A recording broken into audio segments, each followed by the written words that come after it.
All right, so we're still working on compounding interest and just doing basic withdrawals and deposits. So I'm going to combine page 3 and page 8 into this one assignment.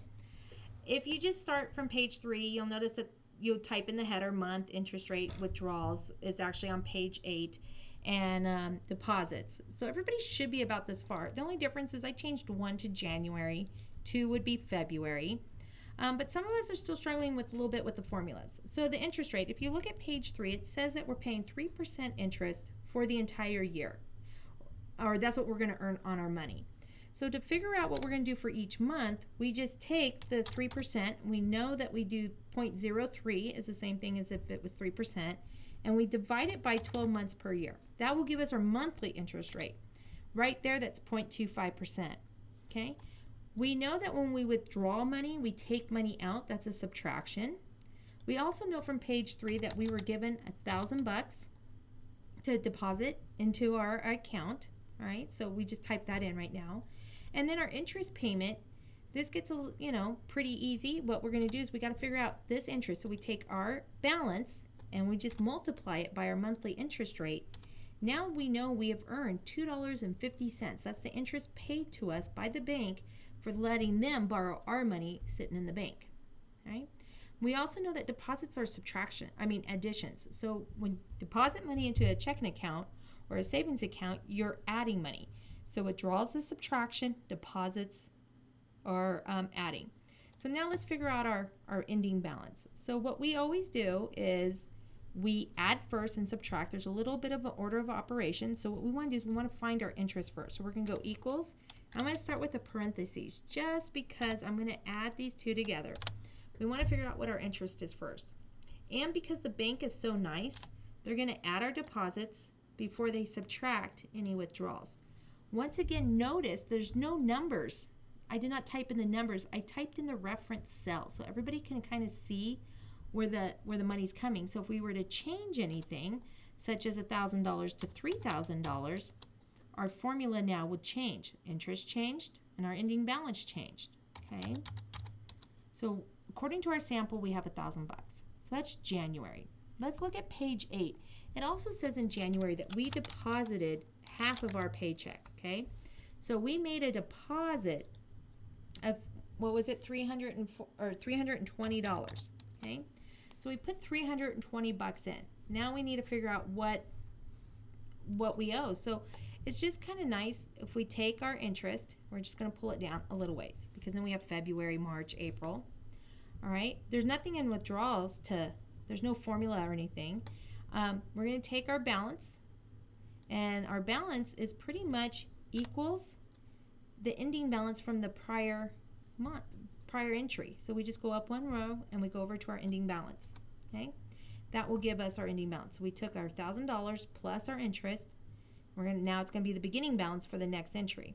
Okay, interest payments. Notice the formula here. When I pull it down, okay, if you look here, we have D2 times B2.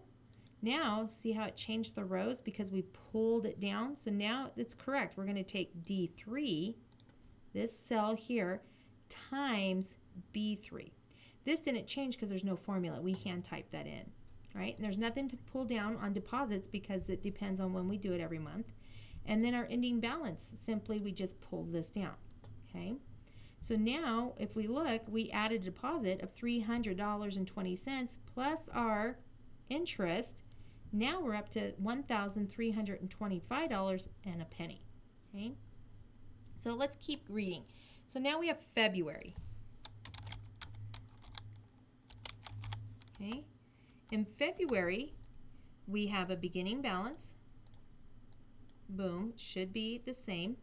Notice our interest already calculated for us because we pulled down the formula and it took the D4 times the B4, which were in the correct row, right? We made no deposits. Well, okay, so we made a deposit for $320 every month. And did we do any withdrawals yet? Nope. In month 7, you made a deposit. Month 10, so we're going to go down to month February, March, April, May, June, July, August, September, October, November, and December. Okay. Ooh, I pulled down just correct. So this I could delete. All right, so there's nothing to really pull down here. What I'm going to do is I'm going to pull this down. Okay. And that should give us our thing. So in February, we made a deposit. In March, we also made a deposit. Okay. We made a deposit every month. Okay.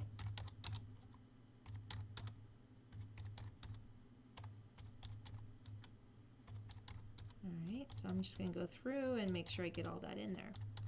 All right, let's take a look at our directions again. So we made a deposit every month from our part-time job. In month 4, which is January, February, March, April, we withdrew $45 to purchase a video game. So January, February, March, April, we made a withdrawal of 45 bucks. All right, so now notice it kind of subtracted. I'm going to go ahead and highlight the entire column, make sure it's all money. And then we say in month 7, you made a deposit of $50 for your, you got 50 more bucks for your birthday.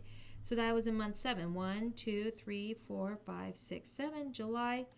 Oh, where do I add any more deposits? Well, there's a couple things. We could do like what we did in January. I did that on purpose to show you that we can do double. So we can add a row and insert a row by right-clicking.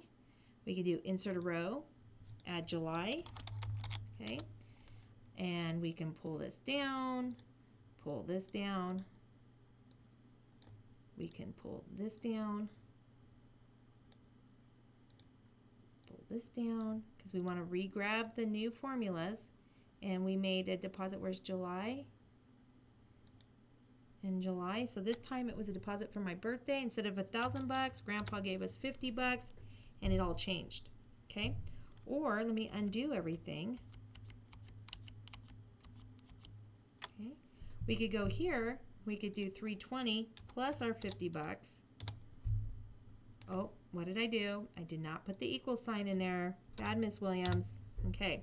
So now we have a deposit of 370. So whichever way you'd like to do it, it's up to you. And then in month 10, in October, we withdrew $200 to pay a registration fee for an upcoming activity. So in month 10, October, we made another withdrawal of 200 bucks. And then we have it. All right. So as you can see, once we make one formula, we just grab it and we pull it down. But you have to understand that we're adding our beginning balance and our interest. We're adding any deposits, and we're subtracting any withdrawals. All right. So that's kind of important. The bank is nice. They make our deposits first, and then they subtract our withdrawals. And then we learned last week, how to figure out interest rates per month when we are given a yearly rate. So I hope this video helps. Please complete this formula today and then work on the independent practice on page 8. Try to work on that one all by yourself. Make a new spreadsheet. But before I go, let's call this assignment compound interest. Okay, enter it. All right, and then one more thing. Watch this. If I click on the row 1, notice I click not here, but I click over here. I can go to Format. I can text wrap my cells and center that and just kind of make this look a little nice. All right. Okay. Good luck, you guys.